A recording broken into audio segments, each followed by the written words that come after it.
Hello and welcome back to the Academy. Today I'm going to introduce you to Strong Heroes and the three main classes associated with this archetype. Strong Heroes are your physical powerhouses, striding across the battlefield, laying their enemies low like the juggernauts that they are. Now when you choose this strong archetype, your hit die is going to be set at a D10, which means that at your first level you are going to have 10 hit points plus an amount equal to your Constitution modifier.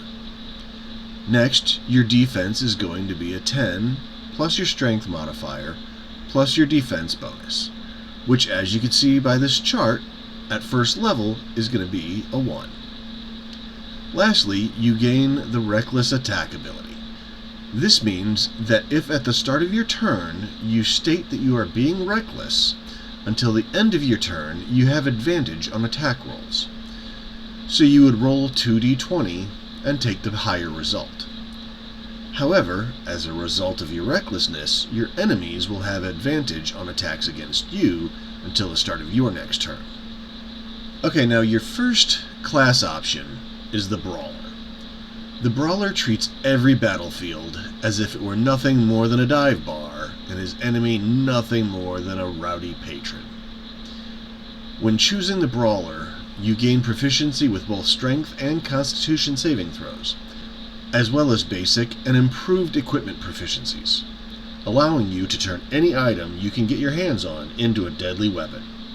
You also gain a choice of 2 skill proficiencies from this list: Acrobatics, Athletics, Endurance, Intimidation, Mechanics, and Streetwise.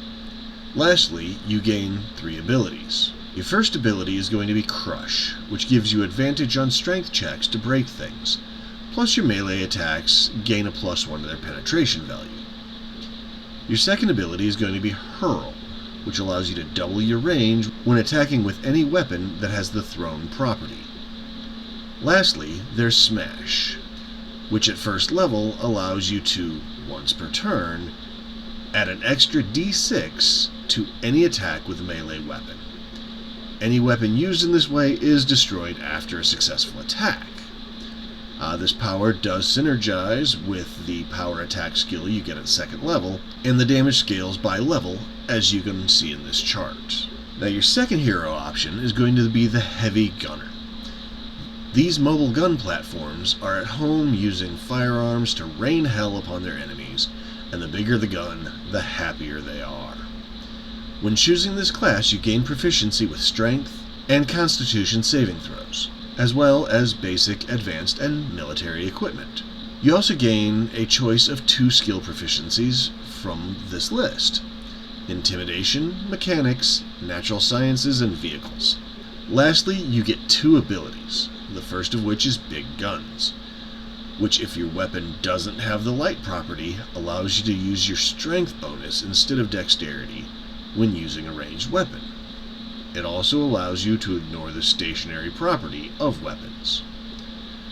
Now your second ability is going to be Salvo, which allows you, as long as your weapon doesn't have the light property, to use your reckless and power attacks with your ranged weapon. Okay, now your third class option is the MMA fighter. Whether in the ring or on the streets, this brutal unarmed specialist will bring their enemies to submission through their mastery of grappling. When choosing this class, you gain proficiency with Strength and Dexterity saving throws, as well as basic equipment. You also get to choose from 3 skill proficiencies from this list: Acrobatics, Athletics, Deception, Endurance, Intimidation, Medicine, and Streetwise. You also get to choose an expertise in Acrobatics, Athletics, or Endurance if you have proficiency in that skill. Lastly, you gain 2 abilities, the first of which is Heavy Hands, which boosts your unarmed strike damage from 1d4 to 1d6.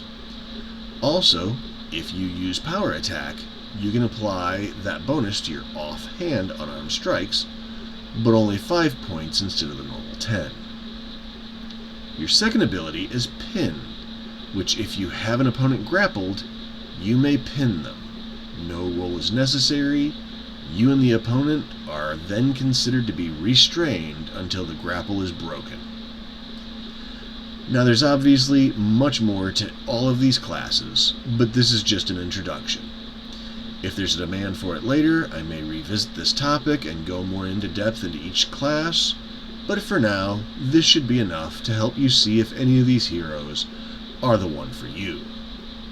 Once again, thank you for joining me, and if you found this useful, please like and subscribe. Also, if you have any questions or requests, please leave them in the comment section.